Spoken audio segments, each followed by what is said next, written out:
One of the taglines used in the launch trailer for Octopath Traveler 2 was, "What does it mean to play a role?" While that turn of phrase could easily be called a tease on the concept of the role-playing game, it nonetheless stuck with me through the months leading up to the game's release. Perhaps even more so because it came out just after Mardi Gras, as a defining element of Carnival is masquerading, that is, role-playing in the broad sense. That line was very much on my mind when I played through the demo and then later through the full release. As all of the reviews have noted, if you played the first Octopath Traveler, this game is basically just more of the same. But does Octopath Traveler 2 do anything with that question posed in the trailer? I believe that it does, but in a roundabout way that I want to explore today as I delve into what works about the story and format of Octopath, and how what is sometimes identified as the series' most glaring weakness is in fact its greatest strength. What I'm referring to is, of course, that the Octopath games each consist primarily of 8 disconnected stories that happen to share a handful of common narrative threads that only become apparent in the endgame. This was painfully true in the original Octopath Traveler, where the characters never interact with one another outside of brief and easily missable asides during story chapters, and where the final boss is mechanically treated as a side quest of all things, with most of the story's connective tissue being relegated to lengthy exposition dumps in journals found in the midst of a gauntlet of reused bosses. That's some pretty clumsy execution, to put it mildly, and gives the impression that the game's main plot is a tacked-on afterthought, presumably only added because someone in the development process felt that it needed to have one.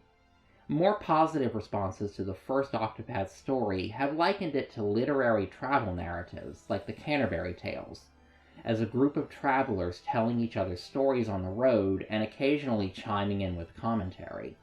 To situate a story like that within the framework of a traditional JRPG party is indeed a novel concept, one that has allowed these games to better justify their own existences beyond the appeal to nostalgia found in their retro visuals and gameplay. That said, however, you can also tell from the sequel that the developers did take to heart the criticisms of the first game's disjointed storyline, as there's noticeably more effort put into building up a sweeping final conflict that ties together all of the travelers' stories, as well as providing the travelers with more opportunities to interact with one another outside of combat. That's all around more content on offer, and it's prompted the critical response that Octopath Traveler 2 is just the first game, but more of it. But let's take a moment to look at each of those separate narrative elements in more detail. At the core of the Octopath formula remains, naturally, the individual tales of the 8 travelers. And here's where we get to bring in that tagline, as well as another, more prominent one used in the game's marketing about every path being yours to take.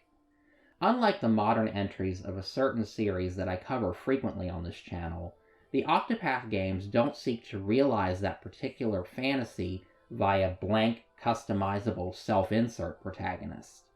Instead, it's exactly the opposite. Each of the travelers has a defined character, personality, and voice, and undergoes a predetermined growth arc over the course of their mostly linear stories. Octopath 2 does allow for some variance in the order with which some of the travelers tackle certain objectives, something that was missing in the first game, but this doesn't impact their stories in any significant way. And because each of those possible story threads is tuned to a different, non-scaling level recommendation, realistically, most players will just accomplish them in ascending order of difficulty.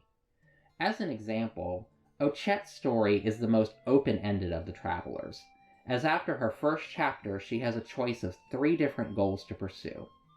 However, one of those is designed for characters only a few levels higher than what they get in their introductions. One is designed for characters in their mid to upper 20s, and the third is designed for characters in the upper 30s.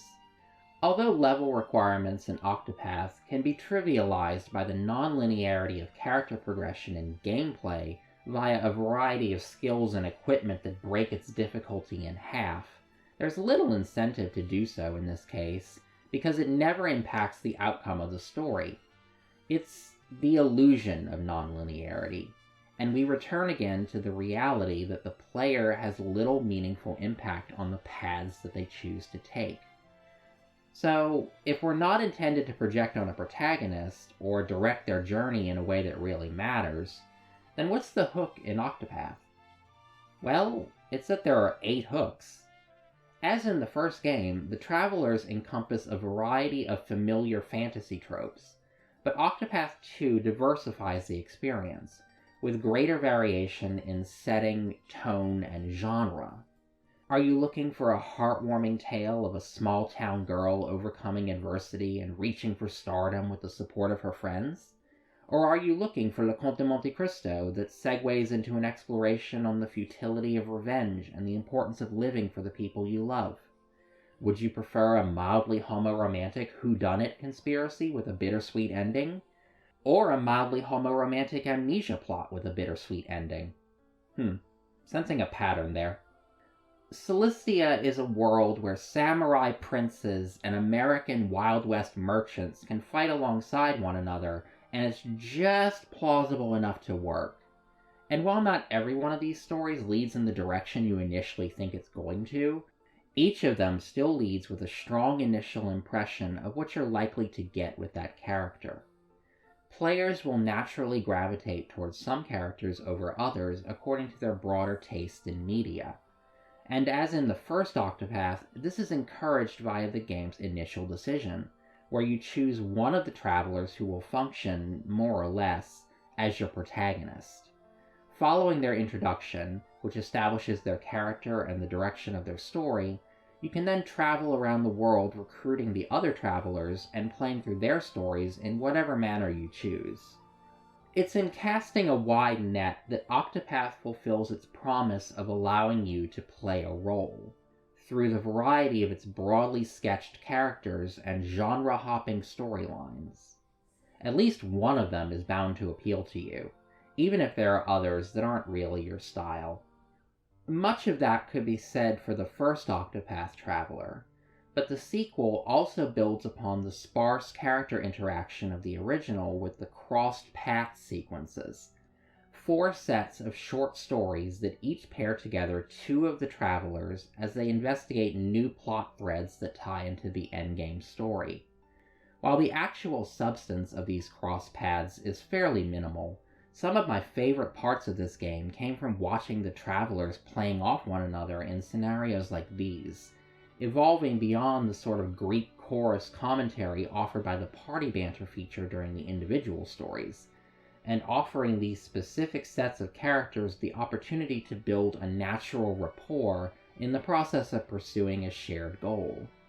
Some of the cross paths feel more substantial than others, and some are good for some mild shipping fodder if you're into that sort of thing, and dislike how these kinds of dialogues between travelers were absent in the first.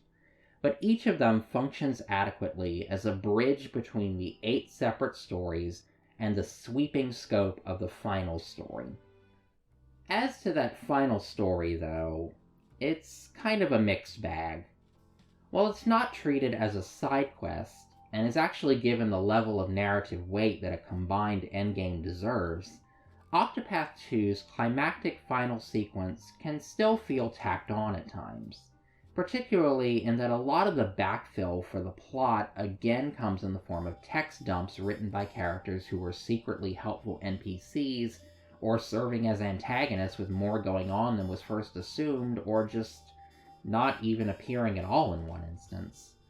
The effort required to weave together all of the game's story threads is an impressive one, although I found that it retroactively made some of the earlier chapters a little nonsensical, particularly with Temenos' story. Remember when it was about a serial killer who chose his victims based on the order of a prayer? After not 1 but 2 reveals of a bigger plot at hand, I think the game forgot about that. Regardless, however, I can set aside that gripe because Temenos' story, like all the rest, hits all the appropriate emotional beats in the moment and feels complete even without the revelations of the final story. That's sort of the case in general, too. While it's great that the developers took the time to craft a suitably dramatic final confrontation and epilogue, a generic story about saving the world from an evil god isn't really what we're here for, is it? That's pretty much the only route Square Enix could have taken for a final story in a game like this, and it's what the first Octopath went with for its own final boss.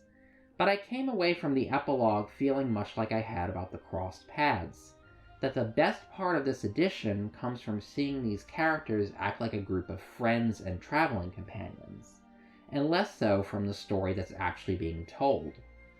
This is the essential contradiction of Octopath Traveler 2.